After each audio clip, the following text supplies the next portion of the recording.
السلام علیکم ورحمۃ اللہ وبرکاتہ۔ بسم اللہ الرحمن الرحیم۔ اللہم لک الحمد یا اللہ والصلاة والسلام علیکہ یا رسول اللہ صلی اللہ تعالی علیہ وسلم۔ ناظرین محترم، کیا قبرستان میں جوتے اور چپل پہن کر جانا جائز ہے یا نہیں، درست ہے یا نہیں؟ اس لیے کہ کبھی کبھار ہم اپنے کسی رشتہ دار کو دفن کرنے کے لیے جب جاتے ہیں اور قبر جو ملی ہے اب وہ بیچ قبرستان میں ہے، تو اب ایسی صورت میں بہت سارے احباب کو دیکھا گیا کہ وہ وہاں تک چپل یا جوتے پہن کر پھر جاتے ہیں اور اس طریقے سے قبرستان کے اندر جوتے اور چپل پہن کر ہی چلتے ہیں۔ تو کیا قبرستان میں جوتے اور چپل پہن کر چلنا یہ کیا درست ہے یا نہیں؟ بعض دفعہ اپنے کسی رشتہ دار کی قبر پر پہنچنے کے لیے اب قبر ان کی بہت اندر کو ہے، اب ایسی صورت میں وہاں تک پہنچنے کے لیے راستے میں چل کر چلنا ہے، تو ایسی صورت میں چپل یا جوتے پہن کر جاتے ہیں، تو کیا اس طریقے سے قبرستان میں جوتے اور چپل پہن کر جانا یہ درست ہے یا نہیں؟ آئیے شریعت مطہرہ کی روشنی میں، حدیث رسول صلی اللہ علیہ وسلم کی روشنی میں آپ اسے سماعت کریں اور اپنی معلومات میں اضافہ بھی کریں۔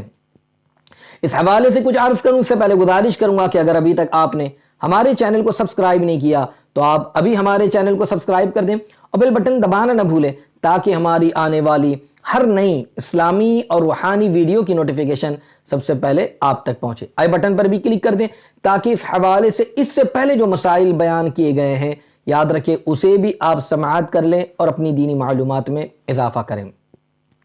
تو ناظرین محترم، قبرستان میں جوتے اور چپل پہن کر جانا کیسا؟ تو سب سے پہلی چیز تو آپ یہ بات یاد رکھیں کہ قبرستان کے آداب میں سے یہ ہے کہ قبرستان میں جب بھی جائے تو جوتے چپل پہن کر ہرگز نہ جائے، شریعت نے اس کی اجازت نہیں دی ہے۔ تو اس لیے قبرستان جب بھی جائے گیٹ پر ہی جوتے یا چپل اتار دے اور پھر اس کے بعد آپ قبرستان کے اندر داخل ہو، یہ اس کا ادب بھی ہے۔ اور اسی کے ساتھ ساتھ اگر دیکھیں کہ قبرستان ایسی جگہ پر کہ جہاں پر بہت ساری جھاڑیاں، کانٹے وغیرہ یا ایسا کوئی معاملہ ہے، تو آپ دیکھیں کہ اگر دور سے کوئی راستہ ایسا نکلتا ہے کہ جس سے قبر کے پاس سے آپ گزر نہیں پائیں گے، دور سے ہی اگر نکل سکتے ہیں تو پھر ایسی صورت میں تکلیف آپ کو نہ ہو تو دور سے آپ نکل کر چلے جائیں، آگے تک پہنچ جائے۔ مگر اس بات کو یاد رکھیں کہ قبروں کے پاس سے گزرنا ہو تو اس چیز کو یاد رکھ لیجئے کہ ہرگز چپل وغیرہ جوتے پہن کر ہرگز آپ نہ جائیں، بلکہ اس کا ادب یہ بتایا گیا کہ گیٹ پر آپ پہنچے، چپل ایک طرف اتار دیں، جوتے ایک طرف اتار دیں، سلام کریں اور پھر اس کے بعد آپ اندر داخل ہو اور میت کے لیے بخشش کی دعا، استغفار کی دعا کرتے رہے۔ یاد رکھ لیجئے کہ قبروں کے پاس سے یوں ہی ایک دم بالکل اسی طریقے سے قبر کے پاس گزرنا تو اس طریقے سے میت کو تکلیف ہوتی ہے، اور اگر کوئی ننگے پر جائیں قبر کے پاس، قبر کے اوپر کی طرف، تو ان کو تکلیف ہوتی ہے اور اس کا گناہ بھی ہے۔ جوتے چپل پہن کر اگر کوئی جائے گا تو یاد رکھے کتنی تکلیف ہوگی اور کتنا بڑا اسے گناہ ہوگا، اس لیے خدا را جوتے چپل پہن کر ہرگز نہ جائے۔ بلکہ یہاں تک کہ فرمایا گیا اگر کوئی رشتہ دار ہے اور رشتہ دار کی اگر قبر جیسے بیچ قبرستان میں ہے یا کسی کنارے پر ہے، اب وہاں تک پہنچنے میں آپ کو نہ جانے کتنی قبروں کو اڈیلنا پڑے گا، اس کے اوپر پیر رکھ کر جانا ہوگا، یا اس طریقے سے راستہ ہے کہ بہت قبریں قریب ہے اور چلنے کے لیے جگہ بھی نہیں ہے، تو پھر حکم بھی یہ ہے کہ کنارے پر آپ کھڑے ہو جائیں اور ان کے لیے ایصال ثواب کرے، دعا کرے، فاتحہ پڑھے، جو کچھ کرنا ہے وہ ایک طرف کھڑے ہو کر کرے۔ ضروری نہیں کہ اس قبر کے پاس جائے اور وہاں پر جا کر کھڑے ہو کر ہی کریں گے تو ان کو فائدہ پہنچے گا، اس لیے دور سے ہی۔ بعض دفعہ لوگوں کو دیکھا گیا کہ دادا پردادا یا پتہ نہیں کن کی قبر ہوتی ہے، بہت دور ہوتی ہے، اندر ہوتی ہے، دوسرے کی قبر پر چڑھ کر وہ جاتے ہیں یا اس پر پیر رکھتے ہیں اور انہیں اس کا احساس تک نہیں ہوتا۔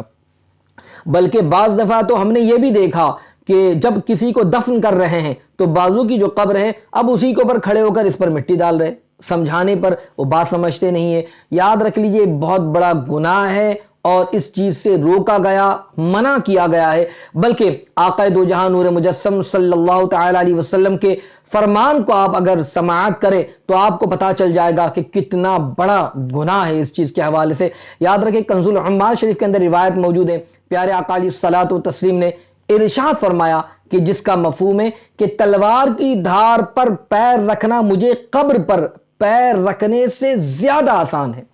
اللہ اکبر۔ آپ سوچیں کہ تلوار کی دھار پر پیر رکھنا، حضور فرما رہی ہے آسان ہے اس سے کہ قبر پر پیر رکھا جائے، اور آج آسانی کے ساتھ ہم لوگ قبر کے اوپر پیر رکھ دیتے۔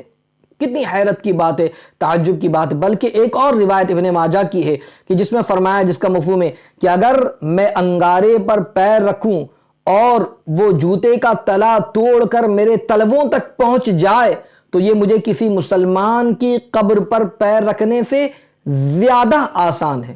اللہ اکبر۔ یعنی انگارے پر پیر رکھیں اور وہ انگارہ جو ہے وہ جوتے کا تلا توڑ کر یعنی پیر تک پہنچ جائے، یہ آسان ہے بنسبت اس کے کہ کسی مسلمان کی قبر پر پیر رکھا جائے۔ یہ فرما رہے میرے آقا علیہ الصلوۃ والتسلیم۔ حالانکہ آپ دیکھیں کہ اللہ کی قسم میں اگر یہ کہوں تو بے جانا ہوگا کہ ہر مسلمان عاشق رسول تو یہ چاہتا ہے کہ حضور اپنا قدم ہمارے سینے پر رکھ دے، آنکھوں پر رکھ دے، سر پر رکھ دے، تو سبحان اللہ یہ ہماری قسمت کی معراج ہو جائیں گی، بلکہ یہ ہمارے لیے بخشش کا سمجھ لیجیے ایک سرٹیفکیٹ ہو جائے گا۔ مگر اس کے باوجود حضور فرما رہے کہ کسی مسلمان پر کی قبر پر پیر رکھنے کے حوالے سے حضور علیہ السلام نے جو فرمایا ہے، میں آپ تمامی حضرات سے گزارش کروں گا کہ خدا را اللہ تبارک و تعالیٰ سے ڈرے، اللہ کا خوف رکھے، کسی مسلمان کی قبر پر ہرگز پیر نہ رکھے۔ بلکہ فتح القدیر کے اندر اور طحاوی شریف کے اندر اس حوالے سے بیان کیا گیا کہ قبرستان میں جو نیا راستہ نکالا تو اس میں چلنا تو اس میں فرمایا گیا کہ وہ حرام ہے، اس لیے کہ وہاں پر قبرستان پہلے سے موجود ہے، نہ جانے کتنی قبریں ہوں گی، اور اس میں نیا راستہ چلنے کے لیے لوگوں کی سہولت کے لیے بنا دیا گیا ہے۔ پتہ ہے کہ یہ قبرستان قدیم ہے، بہت ساری قبریں ہیں، تو اب ایسے جگہوں پر اس جو ہے نئے راستے پر بھی چلنے سے روکا گیا کہ اس میں نہ جانے کتنی قبریں ہوں گی، اور ان قبروں کے اوپر سے گزرنا ہوگا تو کتنا بڑا وبال ہوگا، اس سے کسی مسلمان کو اذیت پہنچے گی، تکلیف پہنچے گی، اس لیے انہوں نے اس سے جو ہے حرام فرمایا کہ اس نئے راستے پر نہ چلا جائے۔ تو اب یاد رکھے کہ اس میں اس طریقے سے قبریں ہیں تو اس میں گزرنے سے روکا جا رہا ہے، یہاں تو سرے سے قبر ہی موجود ہوتی ہے اور اس کے اوپر آرام سے لوگ پیر بھی دیتے ہیں، کھڑے ہوتے ہیں، بیٹھتے ہوئے بھی ہم نے دیکھا ہے، اللہ معاف فرمائے۔ تو خدا را قبرستان کے آداب میں سے چپل جوتے باہر رکھیں اور پھر چلے، کسی قبر کے اوپر جو ہے ہرگز پیر نہ ہو، بے ادبی نہ ہو۔ ایک دن یاد رکھے کہ ہمیں بھی اس میں جانا ہے، اس لیے خدا را اس کا خیال رکھے۔ اللہ مجھے آپ کو سب کو عمل کی توفیق عطا فرمائے، آمین۔ السلام علیکم ورحمۃ اللہ وبرکاتہ۔